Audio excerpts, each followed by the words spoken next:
Bonjour à tous et bienvenue sur la chaîne. J'espère que vous allez tous très très bien.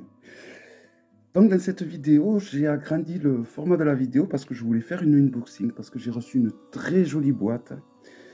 Donc c'est un jeu qui vient de Kickstarter, un tarot. Alors la créatrice, excusez-moi, la créatrice de ce tarot avait déjà fait, n'est pas son premier coup d'essai, elle avait déjà fait 2 tarots. Alors notamment, du moins que je connaisse, hein, un tarot sur les fantômes que je n'ai pas, qui est un tarot interactif où si on y met la tablette dessus, il va y avoir les fantômes qui sortent des arcanes, c'est super bien fait. Je sais que Laurence 2009, là, il l'avait présenté. Donc si vous voulez aller le voir, n'hésitez pas. Et sinon, elle avait créé le tarot baroque, que j'avais eu il y a 1 an, à peu près jour pour jour. Voilà, en général, elle fait des tarots assez fidèles au rider, d'excellente qualité. Et voilà, je vous le remémore la mémoire. C'est vraiment un très très beau jeu celui-là. Hein. C'était vraiment un jeu magnifique qui est très proche d'un rider de base, mais beaucoup plus embelli évidemment. Hein.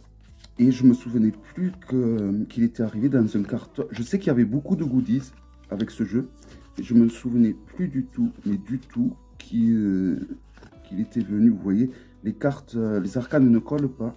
Et pourtant, elles ont pas le toucher pêche, mais elles sont très agréables au toucher. Lors d'un vlog récemment, j'avais présenté ce jeu comme le jeu le plus doré que j'avais. Enfin, l'un des jeux les plus dorés. Voilà. Et c'est vraiment un tarot magnifique.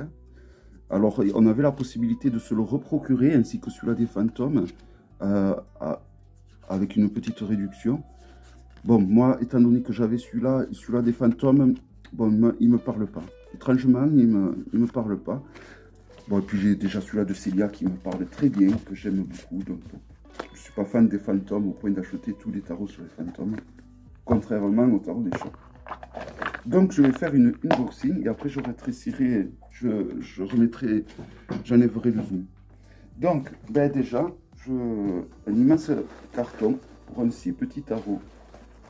Ou alors, j'ai loupé un passage parce que souvent, pour avoir cet effet de surprise, je vais participer à un jeu sur Kickstarter et après, des fois, je vais pas forcément regarder toutes les news qu'envoie l'artiste. C'est un défaut que j'ai, mais au moins, j'ai l'effet de surprise. Donc, il est vraiment décoré de partout. Donc, si un jour je dois envoyer un jeu, ben, je m'en servirai du coup. Oh là là. Alors, il y a plein de... Je vais le mettre par terre, ça sera plus simple. Vous voyez, il y a plein de papiers comme ça. Évidemment. Alors, une boîte vide, donc pour ranger le tarot. Et alors, il y a du mousse dedans. Alors là, les arcanes seront divinement bien à l'intérieur. Alors, je ne savais pas que ça... J'avais oublié déjà qu'il y aurait eu cette boîte. Alors, vous pouvez vous le procurer, ce jeu, soit sur Etsy, ou soit sur le site de l'artiste. Hein. Alors, un magnifique pochon, je vous le montrerai après, je sors tout. Donc ça doit être le jeu, ouais. Ok. Donc, je regarde bien d'autres.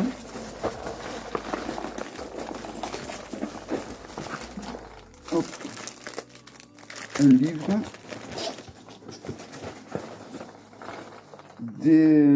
Pour faire du journaling. Bon, c'est pas... Bon.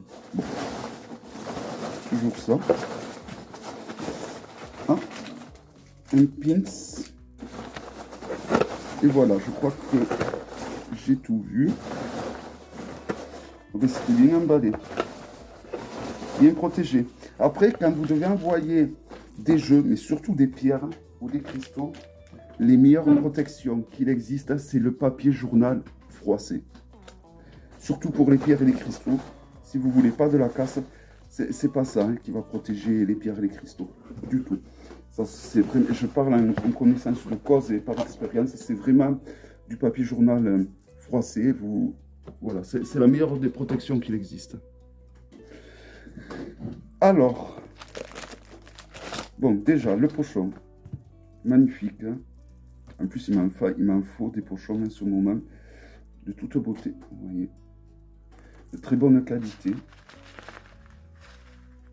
Il est doublé, il est imperméable à l'intérieur, donc il peut prendre l'eau, j'ai l'impression. Alors voyons. Ah, ça c'est bien. La boîte rentre dedans. Et ça c'est très bien. Parce que c'est rare que les boîtes rentrent dans les pochons. Hop, on verra plus tard. Alors ensuite, ben, bon, comme je vous ai montré, ça c'est des petits autocollants. Donc pour faire un journaling, c'est très bien. Hein, pour ceux qui en font. Moi, j'en fais pas. Enfin, je vais décorer mon grimoire d'autocollants, plus ça va. Mais bon, de là, dire que c'est du journaling. Et donc, ce bouquin que je vais utiliser pour un autre jeu. J'ai un cahier de brouillon en fait. Hein. Je pense, ou alors c'est le Gaybook, mais je pense pas. Non, non, c'est voilà, donc c'est un classeur. C'est vraiment de très bonne qualité. C'est du cuir, hein, je pense. On dirait. Ouais, c'est du cuir. Vraiment de très joli. Et donc, pour ce genre de page, donc ça ira très bien pour le fameux oracle sur les sorcières que je suis en train de traduire. Ça me motivera encore plus à le traduire et à faire un boulot correct. Vraiment, voilà, un petit grimoire sympa. Le pins.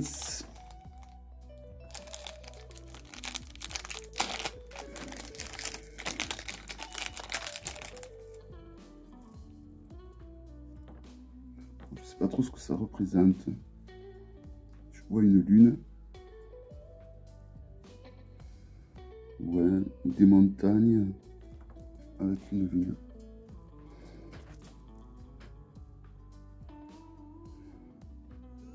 Voilà. Voilà pour le pins. Donc, maintenant, je vais ouvrir ceci quand même. Et après, donc, comme je vous ai dit, je vais dézoomer et on fera la présentation du jeu. Parce que le problème de cette vue, c'est qu'il y a une meilleure vue d'ensemble, mais c'est que ça, c'est pas la plus jolie pour mettre en valeur et pour mieux voir les arcanes. Ok, à de suite. Donc je vais vous remontrer quand même le pochon et la boîte. Vraiment le pochon est d'excellente qualité. Parce que le pochon, vous pouvez vous le procurer donc sur le site de l'artiste ou sur la page Etsy de l'artiste. Donc je suis vraiment étonné. Alors on n'est pas obligé de laisser le mousse, remarque. Hein, il s'enlève, mais je pense que c'est mieux. Bon, je verrai. Si ça n'a pas été conçu pour rester, de toute façon, ça ne rentrera pas bien les cartes. De toute façon, il faut choisir les mettre soit dans la mousse ou les laisser dans la boîte.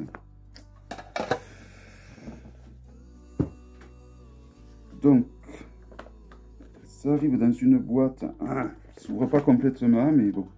Voilà, il y a la boîte en fer. Hein, je ne vais pas me plaindre. Donc, ça s'ouvre comme ceci.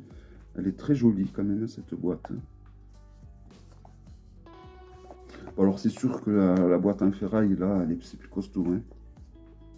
Voilà l'intérieur. Voilà, ça, souvent, voilà. Il faut forcer. Voilà, ça s'ouvre, mais ça s'abîme, là, des fois, de plus en plus. Je remarque que c'est le genre de boîte. Mais bon. Voilà. Alors, le contour, il est noir holographique de ce que je vois. Je ne connaissais pas.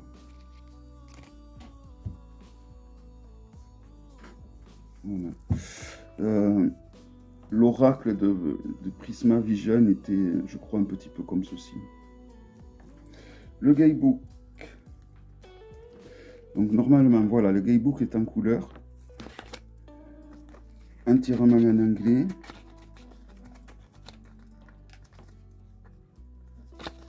Alors, c'est un jeu qui suit très proche le Rider, mais qui est dark.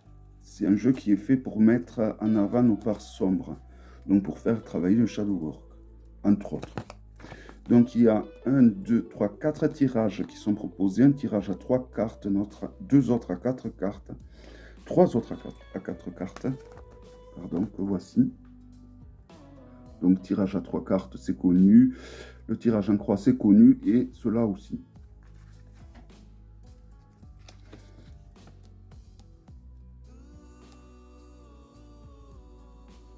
Voilà, donc là, on passe après à l'interprétation des arcanes.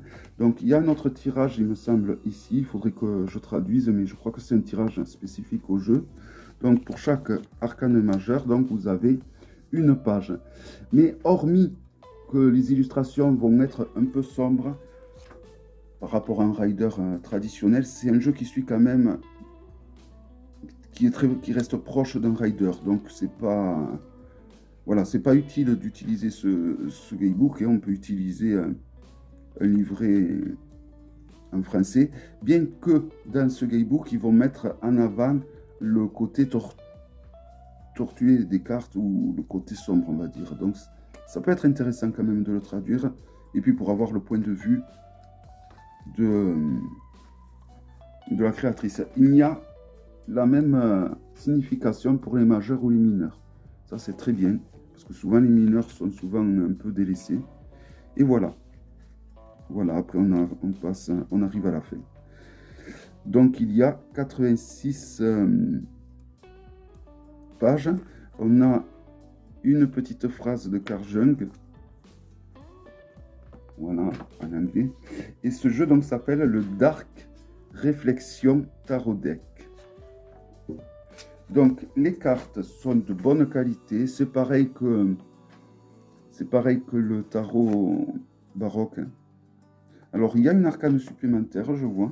Je suis tombé dessus, même 2. Il y a l'arcane de la lumière et l'arcane de l'ombre.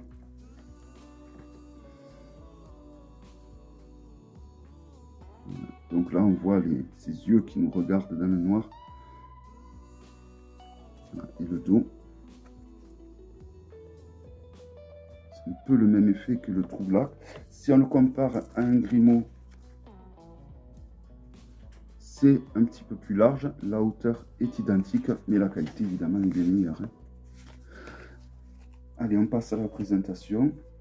Ah, je vais essayer quand même dans la boîte. Ah ben, c'est comme on veut. Soit on met le jeu en laissant ceci. Vous voyez, on peut laisser la mousse, ça le protège un peu plus. Je pense que je vais laisser la mousse, parce que je pense honnêtement que je vais mettre le jeu dans cette boîte. Allez, donc c'est parti pour la présentation. Vraiment les arcanes, toujours fidèles au tarot baroque. Alors le tarot fantôme, je ne l'ai pas eu dans les mains. Mais en tout cas, le tarot baroque et celui-ci, les arcanes sont vraiment de très très bonne qualité. Donc, en avant pour la présentation avec le fou. Donc vous voyez, c'est pas non plus, pour ceux qui me suivent, hein, j'ai eu présenté des jeux vraiment beaucoup plus sombres et beaucoup plus dark. Hein.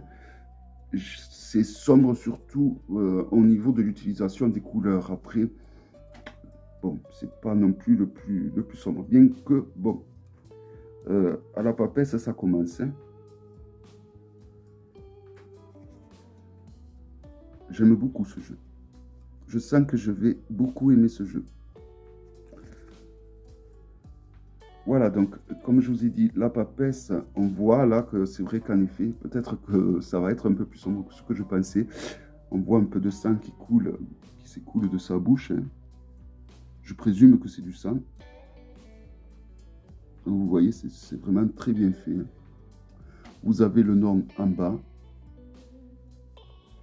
Donc, il n'y a pas de numéro.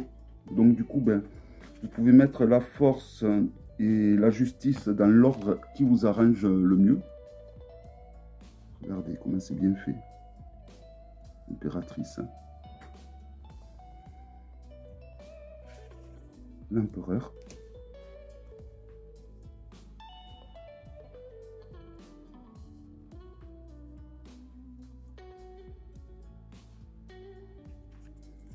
pape. Ou le hiérophant. Et oui, les religions sont souvent aveugles. C'est les soldats. Ouais, on dirait. Non, non.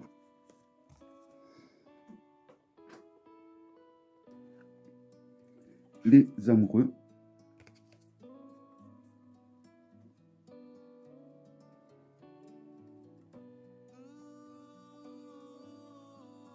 Voilà, donc là, l'amour, la haine, c'est à deux pas. Hein. On assiste à une scène de ménage. Hein. Mais voilà, elle a voulu mettre en avant le côté sombre des arcanes dans ce jeu, en fait. Et il a également un côté BD. Le chariot. Donc le chariot, il y a la notion de choix, la notion de se tromper de chemin. Quand il ne s'agit pas de la victoire. Hein. La force.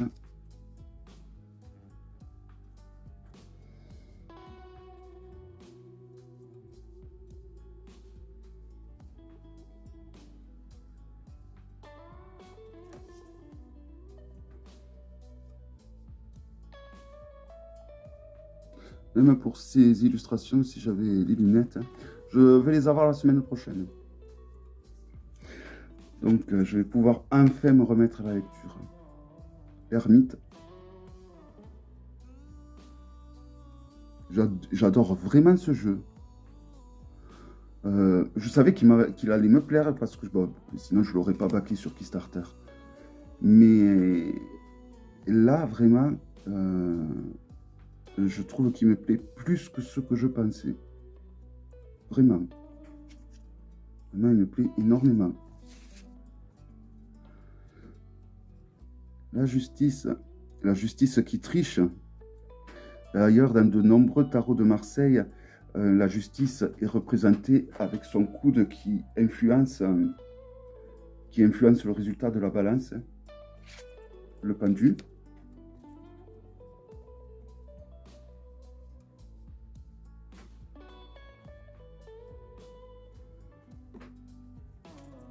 La non nommée ou la mort. Magnifique.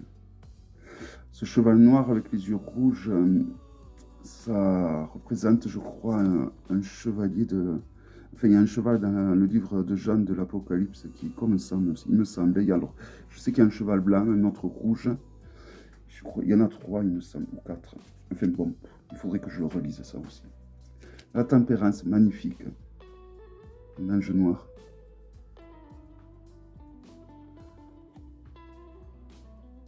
Avec les ailes noires, j'adore. Vraiment. J'adore vraiment ce jeu. Le diable est super bien réussi aussi.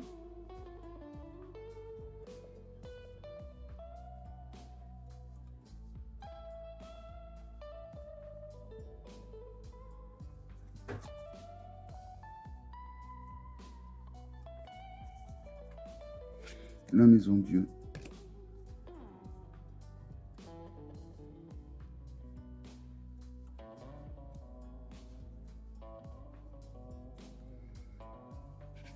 L'étoile.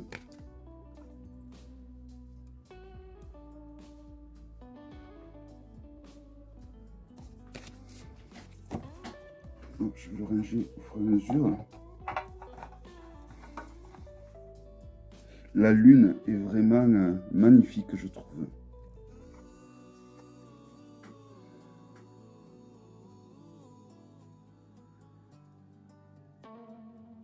Et au final, avec ces loups qui ont les yeux rouges, ça fait presque plus flipper que l'arcane du diable, hein, de la non-nommée. Bon, le chien est pas trop à l'aise. Hein. Très intéressant, je trouve. Au niveau de la signification que ça peut apporter. Le soleil avec une éclipse.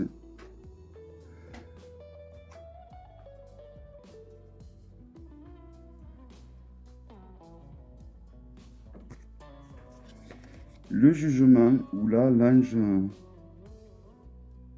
ben, je pense que ça la destination, là, bon, c'est plus l'enfer, voire le purgatoire. Hein. Mais j'ai pas l'impression que ça soit trop pour les cieux. Magnifique. Le monde est incroyablement réussi. Donc, on peut, je pense, alors ce n'est évidemment que mon avis, mais on peut apprendre le rider avec un jeu comme ça, dans le sens où il est fidèle au rider. Il va juste mettre en avant le côté sombre du rider. L'as de bâton. Vraiment, c'est une petite pépite ce jeu.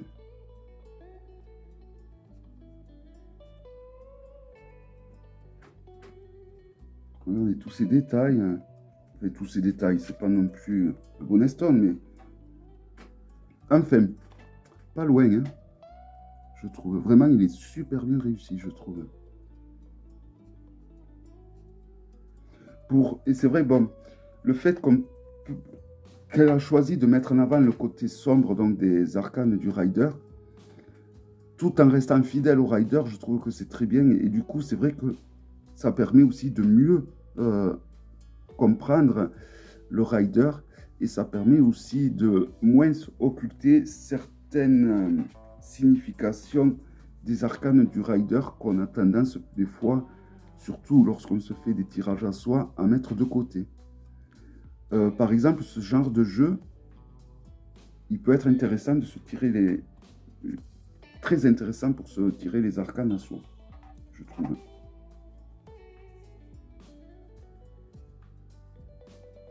Donc là, on est au bâton, on ne peut pas se tromper, il y a du feu, c'est écrit, c'est direct. C'est vraiment un jeu qu'on sort de la boîte là. Enfin, moi, du moins, c'est un jeu que j'aurais pu l'utiliser de suite et tirer les arcanes avec vraiment de suite. Hein.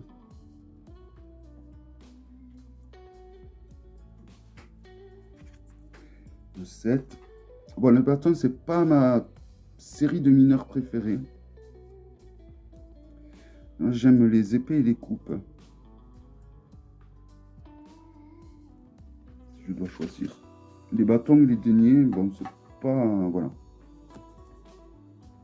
Et encore, bon, les bâtons, ça passe mieux peut-être que les deniers.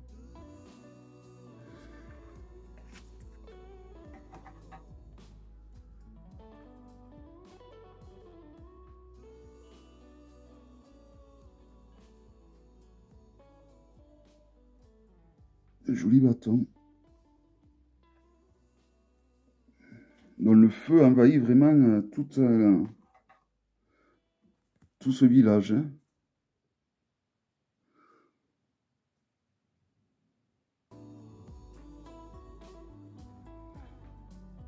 Les étoiles aussi immaculent le ciel dans ce jeu.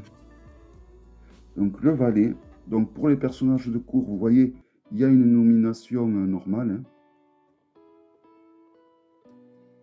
Je crois qu'il est aveugle, on dirait. Il ira très bien avec l'avant-dernier jeu de Cthulhu que j'ai reçu. Un tarot sur Cthulhu que je vous ai à l'avant-dernier qui est très coloré aussi. Que j'utilise avec le tarot d'Alan Poe. Il ira très bien aussi avec ce jeu, je trouve.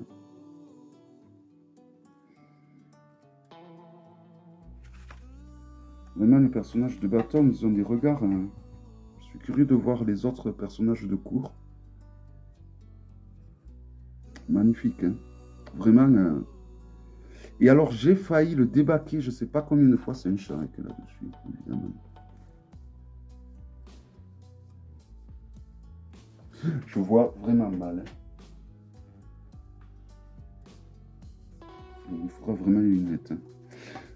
J'ai failli annuler ma participation pour ce jeu plein de fois. Et après, finalement, je l'ai pris. Et heureusement que je me suis écouté parce que vraiment... bon, j'aurais pu me le procurer maintenant. Hein.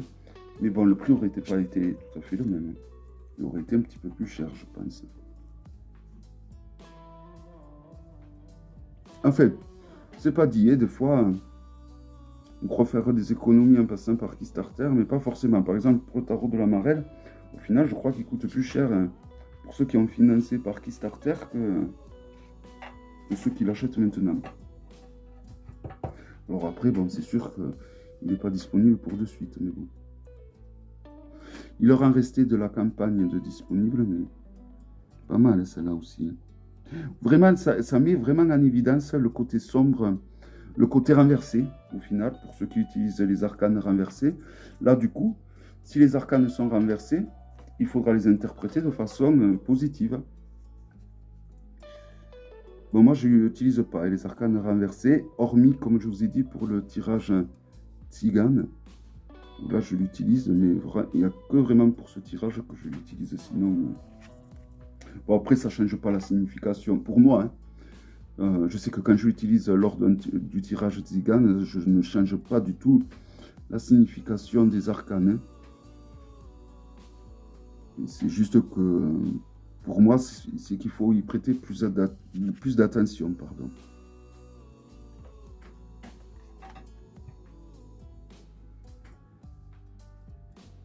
Hop. Je vous fais des zooms. Magnifique, vraiment. Et alors, ce qui me faisait peur, c'était le côté BD, mais quand le côté BD est maîtrisé comme ça, je m'incline, franchement. C'est tous les personnages qui ont ce regard fantomatique. Hein. Le 7.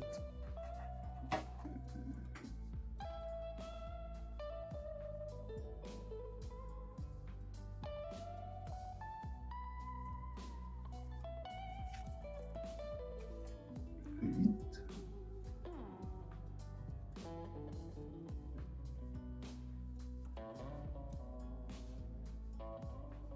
Ça me donne envie de faire un live et d'utiliser ce jeu. 9.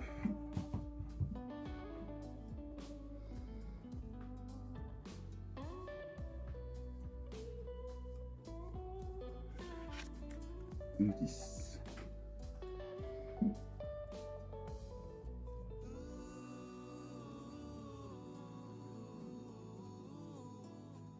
Après, moi, je le trouve pas forcément sombre. Et alors, je le trouve sombre de par ses couleurs. Mais, voilà. Alors, peut-être qu'aussi, c'est par rapport aux jeux que j'ai qui sont certains très, très hard. Mais...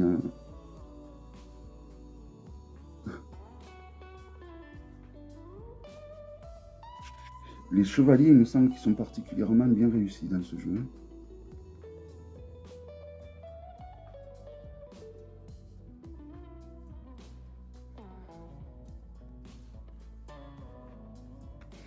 La reine.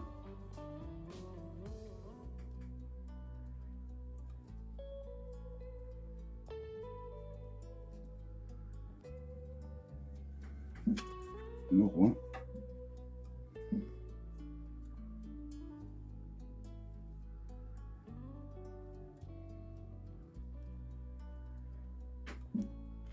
L'as.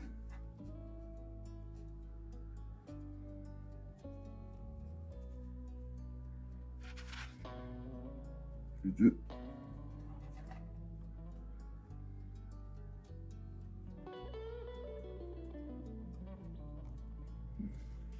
Le 3. Et on reste quand même assez fidèle au rider. Hein. On reste très fidèle au rider. C'est juste vraiment que... voilà, il faut l'interpréter comme si les arcanes étaient renversés. Ou l'interpréter en mettant davantage en avant le côté, on va dur des arcanes. Le 4. Très bien réussi aussi.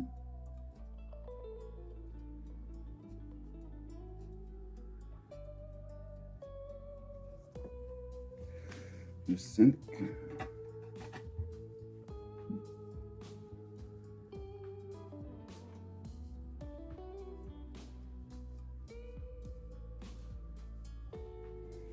Le 6.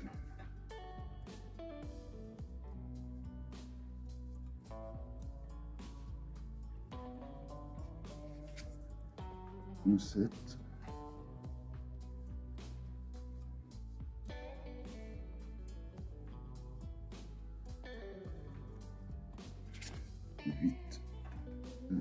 super bien fait le 8.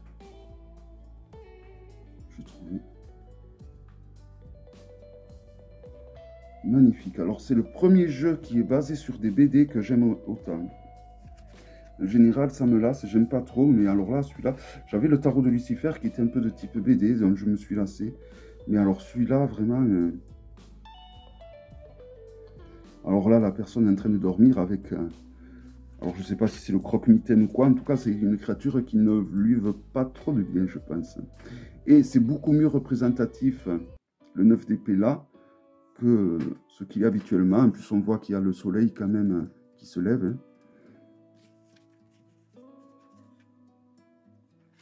Bon, alors le 10 d'épée, c'est le 10 d'épée. Hein. Il y a toujours de la vie, hein, apparemment, quand même, il rampe. Hein. Donc, il y a de l'espoir. Une page.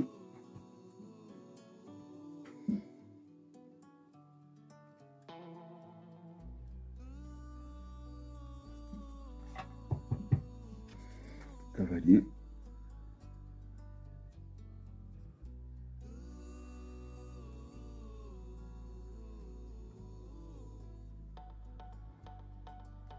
Avec le Templar Tarot, il irait super bien ce jeu aussi. Et le Enochian Tarot qu'il va falloir que je vous représente parce que c'est un jeu qu'on ne voit pas assez sur YouTube et qui vaut le coup d'être connu.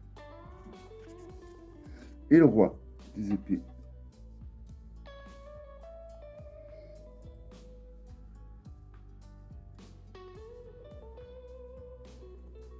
On finit donc avec les deniers. L'as.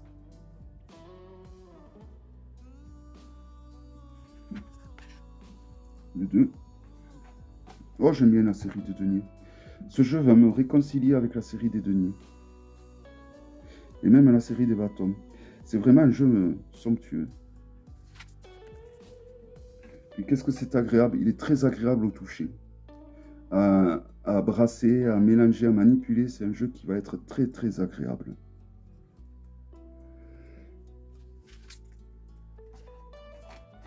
Le 4.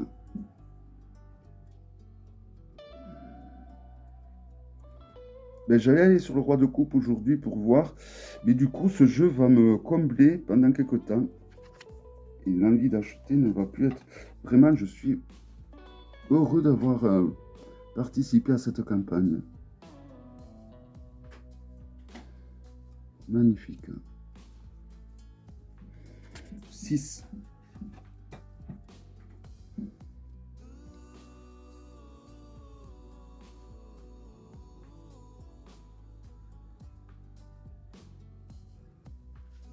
Le 7.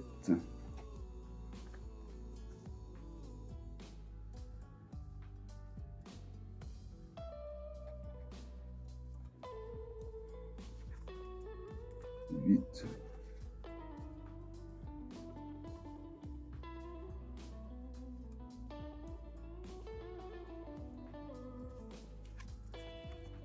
Le 9.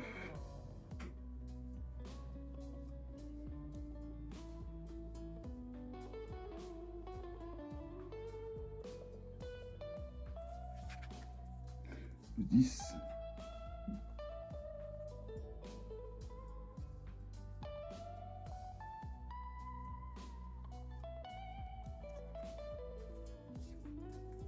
Le 11.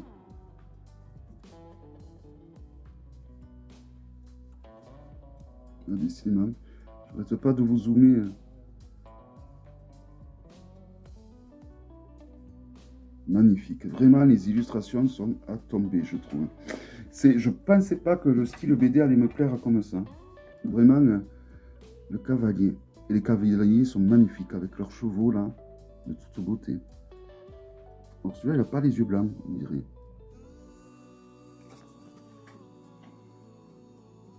Il les a fermés. La reine. Une pépite. Vraiment. Oh, pauvre gâte Marion. Ah non, c'est un lapin.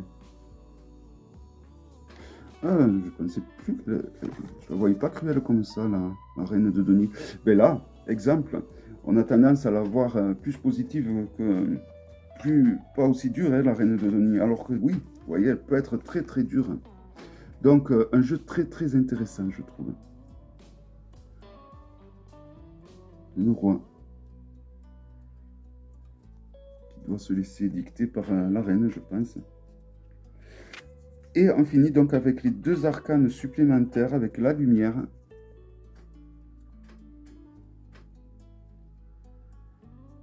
Et l'arcane de l'ombre qui est assez flippante, je trouve. Voilà. Celle-là, elle a 9 d'épée. Je crois que c'est 2 arcanes qui vont les plus flippantes du jeu. Voilà, donc un magnifique, vraiment un gros coup de cœur. Ouais, vraiment. Donc en plus, il est vraiment à l'abri. Voilà, donc il s'agissait du Dark Reflection Tarot. J'espère que cette vidéo vous aura plu et je vous donne rendez-vous à très bientôt pour une prochaine vidéo. Bye bye.